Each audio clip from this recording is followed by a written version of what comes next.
प्राचीन काल में विक्रमादित्य नाम के एक आदर्श राजा हुआ करते थे। अपने साहस, पराक्रम और शौर्य के लिए राजा विक्रम मशहूर थे। ऐसा भी कहा जाता है कि राजा विक्रम अपनी प्रजा के जीवन के दुख दर्द जानने के लिए रात्रि के पहर में भेष बदलकर नगर में घूमते थे और दुखियों का दुख भी दूर करते थे। मेरे प्यारे दर्शकों, बेताल पच्चीसी एक प्राचीन ग्रंथ है जिसको महाकवि सोमदेव भट्ट ने 250 साल पहले लिखा था और उसी के अनुसार राजा विक्रम ने बेताल को 25 बार पेड़ से उतार कर ले जाने की कोशिश की थी और बेताल ने हर बार रास्ते में एक नई कहानी राजा विक्रम को सुनाई थी। आइए अब जानते हैं बेताल कौन था। एक बार एक तांत्रिक 32 गुण वाले स्वस्थ ब्राह्मण पुत्र की बलि देने की योजना बनाता है ताकि वह अपनी शक्तियां बढ़ा सके। जैसा ब्राह्मण पुत्र उसको चाहिए था, ठीक वैसा ही ब्राह्मण पुत्र उसे एक गांव में मिल जाता है। तांत्रिक ब्राह्मण पुत्र को मारने के लिए उसके पीछे पड़ जाता है, परंतु वह ब्राह्मण पुत्र भागकर जंगल में चला जाता है और वहां उसे एक प्रेत मिलता है जो ब्राह्मण पुत्र को तांत्रिक से बचने के लिए शक्तियां देता है। और उसी जगह पर प्रेत के रूप में ब्राह्मण का बेटा पेड़ से उल्टा लटक जाता है। प्रेत उसे शक्तियां देता है और कहता है जब तक वह उस पेड़ पर रहेगा तब तक तांत्रिक उसे नहीं मार पाएगा। वही ब्राह्मण पुत्र बेताल होता है। धोखेबाज तांत्रिक एक भिखारी का रूप धारण कर लेता है और राजा विक्रम से अपना काम निकलवा लेने की तरकीब बनाता है। प्रतिदिन तांत्रिक राजा विक्रम आदित्य को एक स्वादिष्ट फल भेंट के रूप में भेजता है जिसके अंदर एक कीमती हीरा निकलता है। यह चमत्कार तांत्रिक अपनी शक्ति से करता है। राजा विक्रम भिक्षक को ढूंढने निकल पड़ते हैं और अंततः भिक्षुक को ढूंढ लेते हैं। राजा को यह नहीं पता थी कि भिक्षुक एक तांत्रिक है। भिक्षुक में स्वयं बेताल को लाने की शक्ति नहीं होती, क्योंकि बेताल के पास प्रेत की शक्ति थी।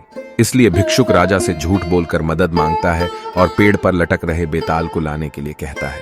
राजा सभी की मदद करता था, इसलिए राजा भिक्षुक की मदद करने के लिए तैयार हो जाता है और जंगल की ओर चल पड़ता है। राजा विक्रम पेड़ से बेताल को हर बार उतार लेते और उस भिक्षुक के पास ले जाने लगते। रास्ता लंबा होने की वजह से हर बार बेताल कहानी सुनाने लगता है और यह शर्त रखता है कि कहानी का अर्थ आपको बताना है। अगर कहानी का अर्थ आपने गलत बताया तो मैं आपको मार दूंगा और जवाब देने के लिए मुंह खोला तो मैं रूठकर अपने पेड़ वापस चला जाऊंगा। घनघोर अंधेरी रात में राजा विक्रम अपनी खुली तलवार लिए बेताल को पकड़ने आगे बढ़ते हैं और अपने पराक्रम से बेताल को वश में करके अपने पीठ पर लाद कर ले जाने लगते हैं। सफर लंबा होने के कारण बेताल राजा विक्रम को कहानी सुनाता है। चंदनपुर गांव में एक वृद्ध स्त्री रहती थी। उसका एक बेटा था जिसका नाम दगड़ू था। वह स्त्री नए पुराने कपड़े सिलने का काम करके अपना और अपने बेटे का पेट पालती थी। दगड़ू एक कामचोर और आलसी लड़का था और दिन रात सपने देखा करता था। दगड़ू के साथ एक बड़ी परेशानी थी कि उसे अक्सर बुरे सपने ही आते थे और जब भी कोई बुरा सपना आता था वह सपना हकीकत बन जाता था। एक दिन दगड़ू को सपना आता है कि कुछ लोग नव विवाहित दंपत्ति और बारात को लूट रहे हैं और उनसे मारपीट भी कर रहे हैं। दगड़ू ने जिसे सपने में देखा होता है वही दुल्हन बनने वाली लड़की अपनी शादी का लहंगा सिल जाने के बाद वापस लेने दगड़ू की मां के पास आती है। दगड़ू फौरन उसे सपने वाली बात कह देता है। वह लड़की अपनी मां और ससुराल वालों को यह बात बताती है, पर सब लोग इस स्वप्न वाली बात को वहम समझकर अनसुना कर देते हैं। शादी के बाद जब वर वधू बारात के साथ जा रहे होते हैं तब सपने वाला वाकया सच में घटित हो जाता है और इस पूरी घटना में दगड़ू पर आरोप लगते हैं कि वही लुटेरों से मिला होगा, वरना उसे कैसे पता चल सकता है कि ऐसा ही होगा। और शक की बिनाह पर सारे लोग मिलकर दगड़ू की खूब पिटाई करते हैं।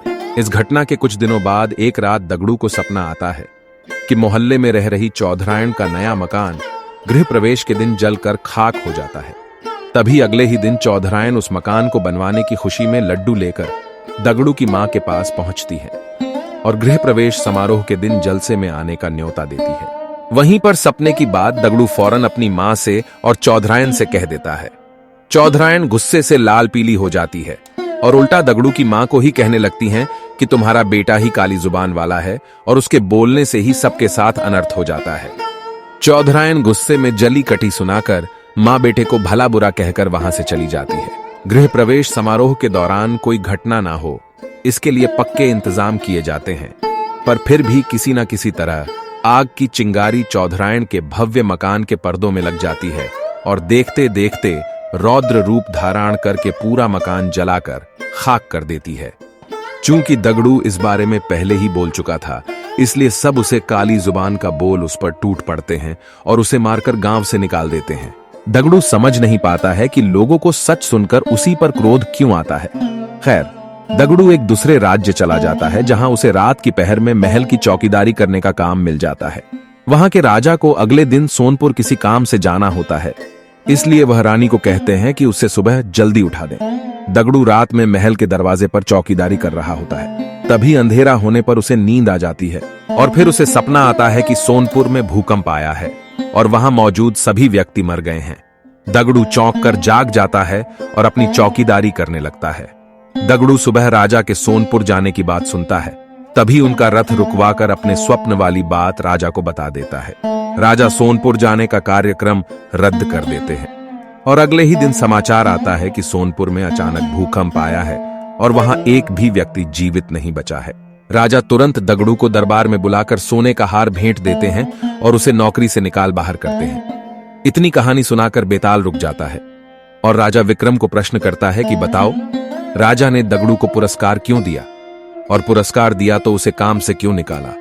राजा विक्रम उत्तर देते हैं कि दगड़ू ने अमंगल स्वप्न देखकर उसका वृतांत बताकर राजा की जान बचाई, इसलिए उसने दगड़ू को पुरस्कार में सुवर्ण हार दिया। और दगड़ू काम के वक्त सो गया, इसलिए राजा ने उसे काम से निकाल दिया।